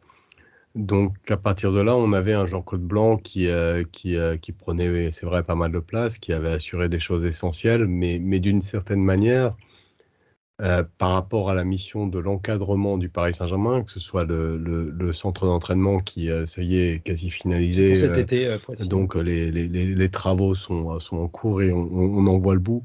Que ce soit la marque à l'international, elle a été développée et maintenant, il y a surtout un travail d'entretien à faire de l'image de marque qu'autre chose. Et donc, je ne pense pas que ça va avoir un immense impact. Et surtout, comme la structure dirigeante en soi reste en place, même si elle a été surprise par le départ de Jean-Claude Blanc, je ne vois pas de révolution. Maintenant, par rapport à ce que dit Lionel, je ne suis pas aussi rassuré. Je ne suis pas aussi rassuré parce qu'on a une gestion financière qui a montré ses limites avec l'arrivée du fair play financier, qu'on est, mine de rien, depuis plusieurs saisons, sous le coup, sous la limite, limité puni par le fair play financier, et qu'on n'arrive pas vraiment à s'en dépêtrer. Et les chiffres de cette saison illustrent bien ça. 400 millions hors Covid de la saison du Barça, c'est le pire total après United de l'histoire. Et on a, par exemple, une politique salariale qui est ubuesque, qui est problématique. Et le truc, c'est quand Lionel dit tu fais partir Mbappé à 200 millions, oui, mais si tu fais partir Mbappé à 200 millions, combien va te coûter l'attaquant que tu vas prendre? Et comme tous les clubs en Europe sauront que tu as laissé partir Mbappé, t'inquiète pas qu'ils vont pas te faire un prix d'amis au moment de recruter le fameux attaquant. Donc, pour moi, ça ne va pas changer. Tout ce qui était autour, l'essentiel a été posé et maintenant la quantité de travail à fournir et l'imagination nécessaire pour continuer à porter ce qui a été autour est beaucoup moins important que c'était avant. Donc en fait, si le départ de Jean-Claude Blanc a choqué, d'une certaine manière, il arrive presque au bon moment. Et Jean-Claude Blanc, d'ailleurs, tirons-lui notre chapeau parce que le mec, il a rempli sa mission avant de partir en fait. Il a rempli sa mission avant de partir. Maintenant, pour moi, j'ai l'impression qu'on va avoir l'été prochain la même chose que les autres étés. Les promesses à Kylian Mbappé, elles n'ont pas été tenues, non pas l'année prochaine, elles n'ont pas été tenues cet été. On avait, faut s'en rappeler, Kylian Mbappé qui boudait en début de saison, qui n'était pas content. Et sans doute des décisions sont déjà actées par rapport à ça. Je pense qu'il va partir. Et oui, sans doute, on le vendra 200 millions. Mais la situation dans laquelle on a, c'est que si par exemple tu pars sur Vlahovic, jamais tu l'as à moins de 120 en fait. Ça dépend si la Juve est reléguée en division 2 ou 3. Oui, mais tu auras la concurrence des autres clubs, etc. Et la Juve saura que le Paris Saint-Germain est aux abois pour avoir un nom qui est ne serait-ce qu'un petit peu ronflant devant. Et tu le payeras très cher. Après, je pense que le problème du Paris Saint-Germain, c'est pas un problème de trésorerie, c'est un problème surtout au niveau comptable. Oui, mais c'est ça. Mais à l'arrivée, ça greffe complètement ta trésorerie. C'est-à-dire qu'à partir du moment où tu n'as pas plus d'entrée, tu ne peux pas dépenser plus d'argent, même si tu as plus d'argent. Ce que je veux dire par là, c'est que si tu vends Mbappé 200 millions d'euros, quand tu achètes, par exemple, Vlahovic 120, c'est un contrat de 5 ans Mais, généralement. mais la problématique, en fait, c'est même pas les montants, c'est les salaires. Le truc, c'est que si tu prolonges un Messi à 50 millions par an, que tu prolonges un On a fait un Neymar. effort là-dessus, quand même. Les recrues qui sont arrivées ont un salaire Oui, beaucoup moins. Les joueurs mais moyens ont un oui, salaire beaucoup moins ça, qu'avant. ouais. Mais par contre, tu as toujours tu as Mbappé qui est à 60, tu as Messi qui est à 50 et tu as Neymar qui est à 40. Alors, tu as Mbappé qui part à 60, mais tu continues d'avoir On va 90 peut-être libérer millions. Navas et espérons Ramos, ce sera déjà de gros salaires. T'as 90 millions, mais rien que pour ces deux joueurs, t'es à 90 millions, ce qui est Ah bah énorme, oui, ce non, qui est la masse salariale monstrueux. qui est La masse salariale de affolante. deux joueurs, Affolante. et Tu puis, compares à City, à machin. enfin, si tu compares en Ligue 1, la masse salariale de deux joueurs est supérieure au budget de certains clubs. Et on parle de la masse salariale de deux joueurs. Donc, en fait, après, les liquidités de transfert, oui, c'est une réalité, mais elles sont là aussi pour compenser les manques, hein, les liquidités de transfert.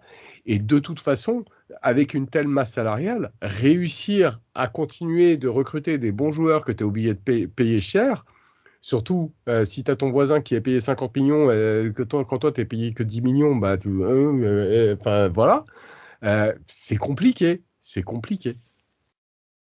Ouais, ben on verra plus clair cet été, ne serait-ce que parce que c'est le premier vrai mercato de Campos, donc il a peut-être pu imposer son réseau. On verra bien dans quelle trajectoire on arrive, je pense qu'on y verra plus clair fin août. Un dernier sujet qui est un sujet chaud, le futur stade de Paris. Donc là, il y a un jeu de poker menteur et un jeu de dupe entre la mairie de Paris et le PSG par presse interposée. Pour vous, qui est plus ou moins fautif de la situation actuelle? Et pour vous, quelle est la meilleure solution? PSG propriétaire du parc, agrandissement du parc ou départ du parc, Drayas? Départ du parc, ça me ferait mal. Moi, je fais partie de ces gens qui pensent que le Paris Saint-Germain a renié trop de ses origines et que si on part du parc, ce serait dommageable.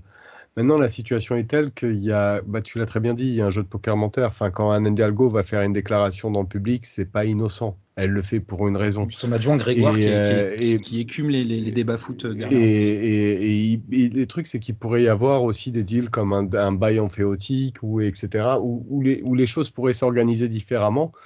Mais si c'est pour aller plus en banlieue, pour avoir 80 000 places, enfin, il y a un moment où ça va être difficile de se reconnaître dans le Paris Saint-Germain.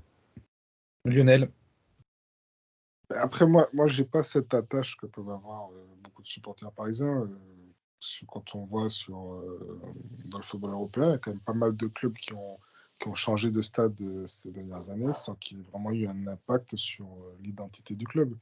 Je pense que le Parc des Princes, bien sûr, c'est un stade magnifique. J'ai eu l'occasion d'y aller, j'étais abonné. Mais si demain matin, il est impossible de trouver un accord et que le Paris Saint-Germain peut construire un stade qui correspond beaucoup plus à ses standards, moi, oui, je serais un peu triste de quitter le parc, mais je serais content que le Paris Saint-Germain ait un outil qui soit beaucoup plus performant et qui permette au club de continuer à grandir. Maintenant, pour avoir vu comment ça s'est passé pour Lyon, alors que Lyon avait quand même la chance d'avoir l'Euro 2016 pour à mon avis, il faut qu'on trouve une solution parce que si le Paris Saint-Germain veut construire un stade, vu le rythme que ça prend pour avoir tous les accords, déjà le centre d'entraînement, depuis 2012, on a commencé à travailler dessus, on va rentrer dedans en 2023, donc 11 ans. Donc pour le stade, j'imagine que le Paris Saint-Germain n'aura pas son stade avant 15-16 ans. Donc oui, il faut trouver une solution. Ouais, moi je pense que la solution la meilleure, ce serait un bail très très long, de nouveau accordé au PSG. Ouais, c'est ça. Et avec une location par an qui n'est pas si élevée, et avec la ville de Paris qui participe financièrement aux travaux de rénovation pour un parc qui serait à 55 000 places. D'ailleurs, je pense... Non, ne mets pas ça. Ne mets pas ça, Drayas. Laisse-moi parler. Oh là là, mais là, ils vont rien comprendre, les gens sont les images. Je trouve juste le refrain. Ouais, bah t'es un peu long là, c'est un peu long. Les 10 écouteurs ont parti.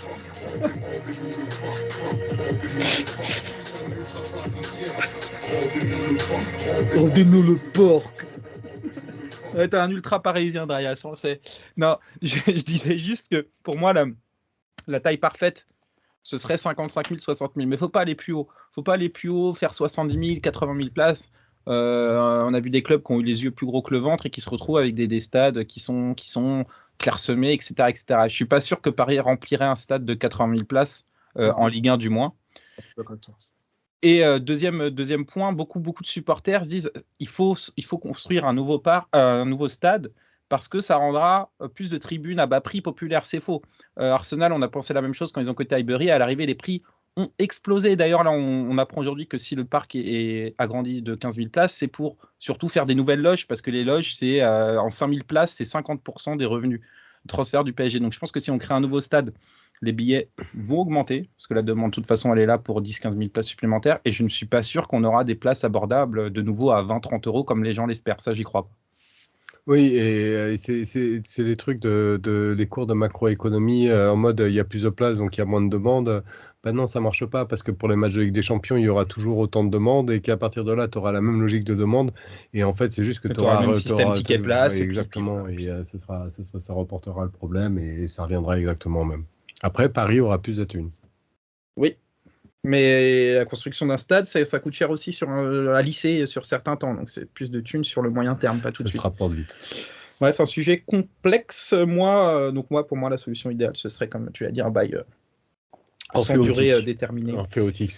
Bail emphéotique, c'est 99 €. Voilà, avec rénovation et puis augmentation de 10 à 15 000 places. Je pense que là, ce serait une solution qui convient à tout le monde. Maintenant, il faut que la mairie et les dirigeants se mettent d'accord. Aujourd'hui, quand on analyse vraiment la situation, c'est la mairie qui est en position de force. Le Paris Saint-Germain, je ne suis pas sûr qu'ils puissent rompre le bail qu'ils ont, qui va jusqu'en 2043 aussi facilement. Et pareil, pour construire un nouveau stade, ça prendra trop de temps en fait. Après, le Paris Saint-Germain a quand même un argument. C'est-à-dire que si tu as le Paris Saint-Germain qui part du Parc des Princes, la mairie de Paris fait quoi du Parc des Princes? Oui, mais ils vont aller tu peux faire aller où? La mairie de Paris ou la mairie de machin vont pouvoir bloquer aussi la construction de projets de stade?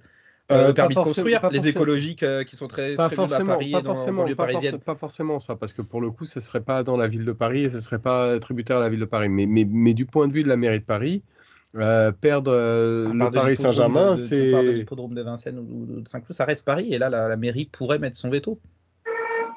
Indépendamment de ça, il y a aussi l'argument que la mairie de Paris y perdrait beaucoup, parce que c'est tout bête, mais le Paris Saint-Germain, c'est minimum une vingtaine de représentations par an. Et tu auras du mal, tu peux faire des concerts en été, mais tu auras du mal à arriver à remplir une vingtaine de dates le Parc des Princes. Et ça serait un problème, ce grand lieu. Ça, je suis entièrement d'accord avec toi. Sauf qu'aujourd'hui, est-ce que le Paris Saint-Germain peut se libérer du bail qu'ils ont par des... Je pense que ça se négocie d'une manière ou d'une autre, avec des bacs chiches qui apparaissent pas dans les comptes, ça se négocie.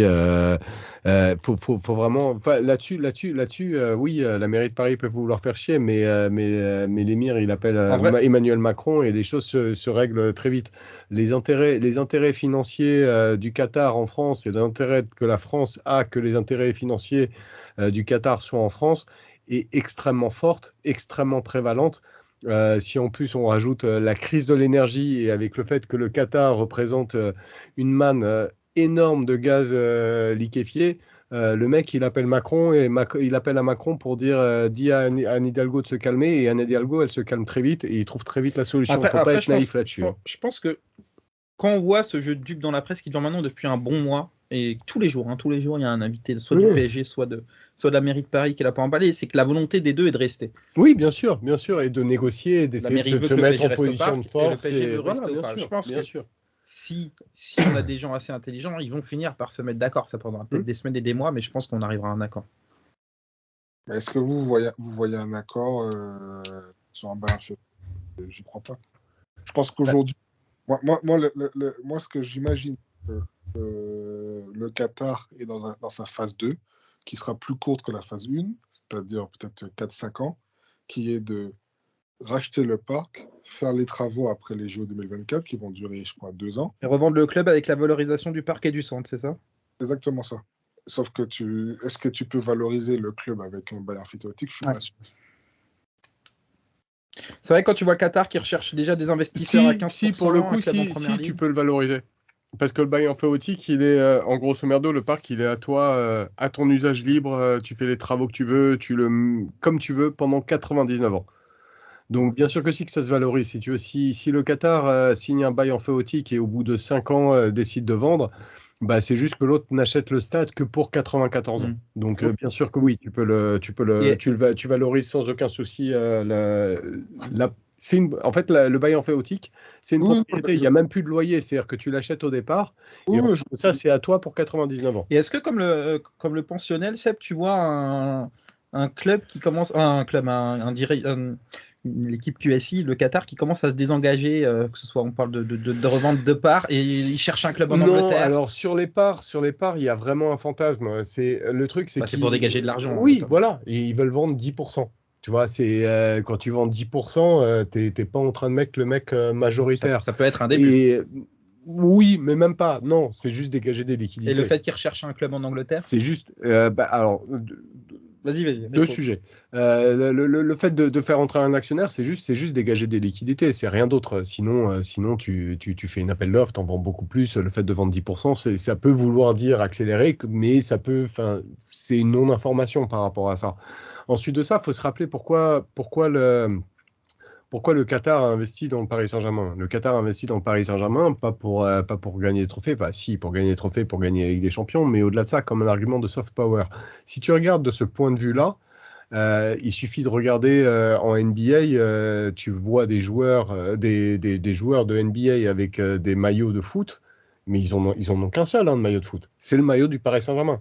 Et ils n'ont pas de maillot de Manchester United, ils n'ont pas de maillot du Real Madrid, ils n'ont pas de maillot de Liverpool. Si tu vas en Asie, tu vas avoir, alors bien sûr, là pour le coup, les clubs anglais sont devant, mais juste derrière les clubs anglais, et au même niveau que les clubs espagnols, il y a le Paris Saint-Germain. C'est-à-dire qu'en soi, le Paris Saint-Germain est à l'heure actuelle une arme de soft power qui est énorme. C'est-à-dire que ça remplit en plein le cahier des charges du Qatar. Donc, peut-être qu'ils veulent partir dans 5 ans. Tu vois, je suis pas Devin, le Merlin, l'enchanteur, je sais pas quoi. Mais en soi, on est en plein dans la définition de ce qu'ils veulent. Ça leur a permis, entre autres, ça a été un des arguments, un des éléments qui leur a permis d'obtenir la Coupe du Monde. C'est pas le seul, bien sûr, mais ça a été un des éléments qui leur a permis la Coupe du Monde. Ils en sont très contents. Et ensuite de ça, ils continuent de se développer et ils continuent de diffuser l'image du Paris Saint-Germain et derrière l'image du Qatar au travers le monde d'une manière extrêmement positive. Donc, si on se fie à leur raison, à moins qu'ils se fatiguent de cette raison, et c'est possible aussi, mais si on se fie à leur raison de vouloir investir dans le Paris Saint-Germain, il n'y a aucune raison à l'heure actuelle, parce que nous, on regarde ça en tant que supporters par rapport aux résultats du club, l'émir, il regarde bien plus large que ça, et à l'heure actuelle, il n'y a aucune raison de se désinvestir. Ensuite de ça, le fait de vouloir rentrer en première ligue, déjà, il ne pourrait pas. Donc ça serait peut-être l'argument qui ferait qu'il pourrait vouloir partir du Paris Saint-Germain, parce que tu peux pas être en tant que propriétaire, oui, mais on a eu Red Bull Salzbourg dans la même poule d'Europa League. Mais bon, voilà, en soi, ce serait peut-être l'argument, mais c'est juste que c'est bankable. Ils peuvent très bien racheter le club et dire c'est pas QSI mais QTA. Ouais, voilà. Mais en gros, c'est bankable. Tu as envie d'être en première ligue parce que la première ligue, même si le Paris Saint-Germain, en fait, la Ligue 1, elle a aucune visibilité. Le Paris Saint-Germain a une énorme visibilité. Je pense qu'en termes de calcul, ils ont estimé que la visibilité du Paris Saint-Germain ne pourrait pas être accrue, sauf si le Paris Saint-Germain venait à gagner 5 Ligues des Champions, j'en sais rien, etc. Tu peux essayer de faire des plans. Et que peut-être à ce moment-là, pour accroître leur visibilité, mais je pense qu'ils sont plus dans une logique d'accroître leur visibilité que de remplacer leur visibilité, parce qu'ils ont ce qu'ils ont construit avec Paris, c'est juste énorme. Nous, on le voit en tant que supporters, mais la marque Paris Saint-Germain, c'est devenu un truc monstrueux. Et d'ailleurs, il suffit de voir, ils l'ont acheté, je sais pas, 40 millions, et à l'heure actuelle, c'est estimé à 2 milliards, un truc dans le genre. Lionel, pour répondre, toi, pourquoi tu vois le Qatar se désengager? Pour quelles raisons ils auraient intérêt à se désengager? Je ne pense pas qu'ils ont un véritable intérêt, mais à mon avis, aujourd'hui, cette mission de soft power, on peut dire ce qu'on veut, elle a quand même été réussie avec la Coupe du Monde. Ils ont été très critiqués les 6 mois qui ont précédé la Coupe du Monde. Mais cette Coupe du Monde a été une réussite au niveau du jeu, au niveau de l'organisation. Basto pourrait te le dire, et pour lui, c'est la meilleure Coupe du Monde ever. Ah non, j'ai bugué sur au niveau du jeu. Pour moi, j'ai trouvé le jeu assez. Bref, bon, c'est un autre débat. Nous ne sommes pas dans le club Coupe du Monde. J'ai pas pu voir tous les matchs, mais la plupart des matchs que j'ai vus, je trouvais que c'était quand même assez agréable. On va pas partir sur la Coupe du Monde. On va pas partir sur la Coupe du Monde. Continue ce que tu disais, Lionel. C'était juste pour le troll. Enfin, dans tous les cas, je trouve que c'est quand même une Coupe du Monde qui a été assez réussie.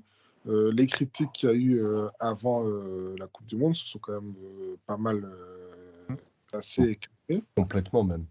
Oui, donc aujourd'hui, le Paris Saint-Germain, dans cet intérêt de soft power, il n'a plus vraiment besoin. Ben, Ils ont réussi à montrer qu'ils sont capables de... c'est pas un terme de besoin, c'est juste que en gros, tu as un truc, tu l'as acquis, qui continue de diffuser une image positive. Pourquoi t'irais vendre ce capital sympathie ailleurs alors que ce que tu recherches, c'est du soft power? Je ne suis pas vraiment aussi sûr que... Je suis pas vraiment d'accord avec toi quand tu dis que ça attire un capital sympathie. Aujourd'hui, le Paris Saint-Germain, quand tu analyses bien la situation, c'est le club qui balance de l'argent par la fenêtre. Lecture de supporters.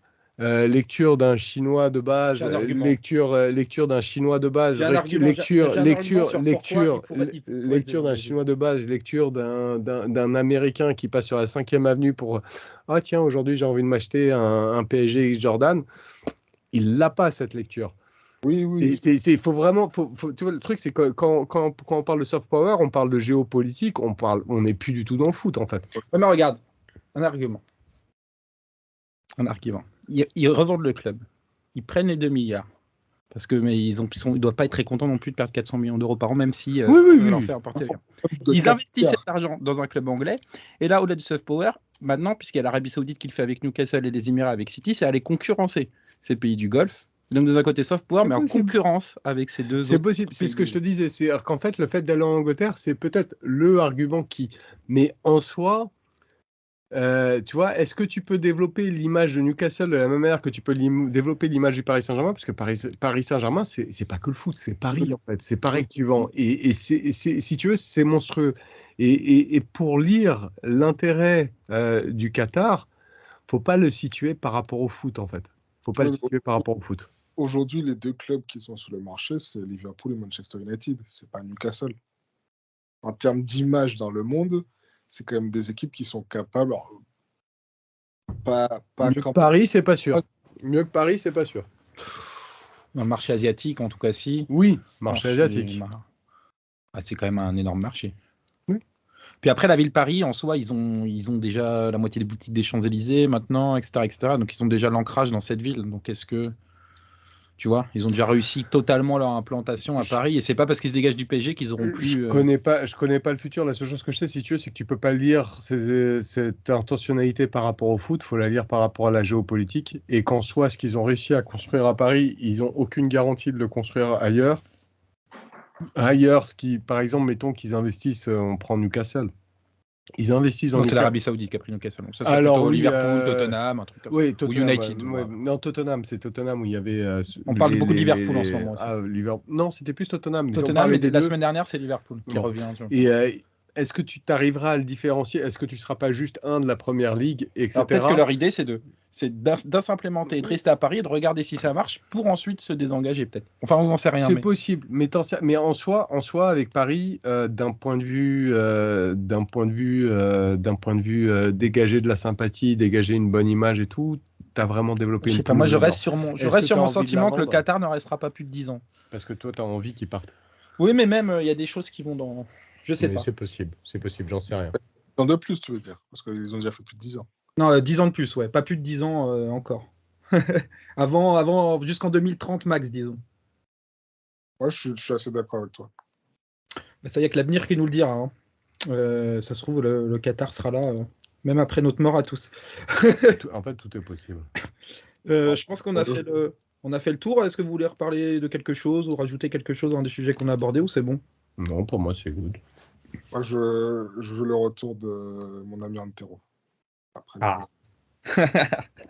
Et on doit faire partie des rares à être unanime sur le fait que Antero, c'était une bonne chose. Bah ouais, mais il sait pas vendre, le pauvre. C'est sûr que sans lui, par bien 5 millions. C'était lui le problème. T'étais ironique. Après, il a eu des cagades. Et puis c'est un mec qui croque beaucoup. Et il a la vision la plus. Il a plein de défauts, mais il a une vision qui est cohérente, qui est quand même vachement plus large que celle que Campos. Campos, c'est un homme de coup.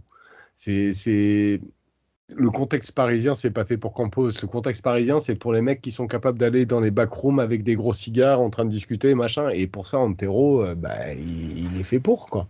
Et c'est pas pour rien. Et d'ailleurs, c'est pas pour rien. Antero, il était au Paris Saint-Germain et puis il est parti du Paris Saint-Germain où est-ce qu'il s'est retrouvé conseiller spécial de je sais pas quoi au Qatar. Et au moment où tiens, il y a un renouveau, ben ouais, ok, on campos, mais on va quand même mettre Antero. Et Antero, il est parti sans faire de vagues parce qu'il retrouve un boulot au Qatar. Il s'en fout, lui. Il reste au sein du PSG, c'est juste qu'il est dégagé des ventes, mais il reste. Oui, voilà, il est plus vers la formation. Ce que je veux dire par là, c'est que de toute façon, c'est un homme de confiance, du Qatar. Et oui, moi, je pense que on aurait dû faire un all-in Antero, puis voilà, et essayer Antero vraiment et lui donner plus de pouvoir que lors de son premier passage, limite demander à Nasser de se mettre un petit peu en retrait sur le sportif, mettre Antero à la place et voir ce que ça donne. Par exemple, pour Antero, juste pour finir avec ça, on l'avait critiqué beaucoup sur le fait d'avoir retiré l'équipe réserve. Oui, mais il avait un plan pour ça. Oui, mais moi j'avais toujours dit que je pensais que c'était pas une mauvaise chose. Et on l'a vu que Monaco. Non mais très bon exemple, Monaco a retiré son équipe réserve avec un vrai plan derrière où ils vont jouer une vingtaine de matchs contre les clubs de la même catégorie en Angleterre et ils ont une vraie saison pro avec un match chaque semaine dans des compétitions qui sont créées. Oui, mais c'est ça. Mais Antero voulait faire. Beaucoup plus. Antero voulait faire quelque chose de similaire, mais ça a été arrêté au milieu. Et on participe maintenant à cette compétition puisqu'on a perdu les 4 premiers matchs. Paris participe à cette compétition, ouais. C'est une compétition qui se dure sur toute l'année, qui est une grande poule. Et effectivement, tu vas te déplacer contre beaucoup de grands clubs anglais. Et, ce que disent à Monaco, c'est que c'est beaucoup plus intéressant pour les jeunes d'aller jouer avec une compétition derrière, des matchs comme ça, contre des grands clubs, que aller jouer l'équipe B de autres clubs ou jouer un petit club. Surtout qu'il n'y a pas de montée-descente, donc les clubs viennent pour jouer. Et pas cette exigence du résultat, donc tu peux vraiment travailler sur des thèmes et choses comme ça, et qui font que quand les joueurs ils arrivent en équipe première, ils sont capables de s'adapter tactiquement. Et on l'a vu avec Monaco aujourd'hui, même au Paris Saint-Germain, quand on voit certains jeunes qu'on lance en ce moment, on voit qu'ils sont capables aujourd'hui de s'adapter à plusieurs choses parce que ils ont cette habitude aujourd'hui de jouer dans des équipes qui ont différents types de jeux. Alors que Antero avait une vision d'avance, mais il n'a pas pu aller au bout, du coup il est incompris par beaucoup. C'est ça, non mais je pense qu'Antero, ça a été arrêté trop tôt la première fois et il n'a jamais eu assez de pouvoir au Paris Saint-Germain, mais je pense que oui, c'est ce genre de mec qui doivent être directeur sportif du PSG. C'est pas le petit dénicheur de talent, c'est pas des profils comme Campos, c'est pas des profils comme Longoria, c'est des mecs qui savent fumer un cigare en fait. Et à Paris, c'est ce qu'il faut. C'est pas les scootings avec leur logiciel, quoi. C'est quelqu'un qui a une vraie vision. Et après, il peut appeler un scooter avec son logiciel, mais qui sera pour travailler pour lui donner les noms. Mais voilà, ça doit pas être le mec qui fait du scooting avec son logiciel qui sera l'interlocuteur pour aller négocier des transferts. Edwards, qui avait une vraie vision avec des vrais logiciels, mais qui avait une énorme équipe de scooting derrière. Et Edwards prenait une édition, mais à Liverpool notamment, Edwards c'était pile. Sous un Antero Henrique, mais oui, carrément. Il fait quoi Edwards, pour le moment, il est sans poste. Il prend une petite année sabbatique, je crois. Avant que ça soit trop tard. C'est toi qui as on peut y aller à la fin d'année. De toute façon, maintenant, faire des bêtises, vu personne n'écoute. C'est quoi, t'as dit? Ah non, je vais pas le redire. Ouais, bref. Bon, je pense qu'on a fait un bon tour de l'actualité des 6 derniers mois. Merci Lionel, merci Drayas. Merci à toi. Et merci s'il reste des écouteurs. Des écouteurs, pas des écouteurs. Attends, et il y a peut-être une écouteuse. Ah, peut-être. Une auditrice. Une écouteuse. Attends, s'il te plaît. Ciao tout le monde. Ciao. Les gars, et puis là, je vois Tony hiberner parce que je pense qu'on n'a pas de podcast avant un petit moment. Sûrement. On essaiera d'en faire un de temps en temps. Peut-être un peu plus que chaque 6 mois. Un petit tous les 2 mois. Tous les 4-5 par an. Mois, ouais, pour faire un point après Munich retour, par exemple. Ouais, pourquoi pas.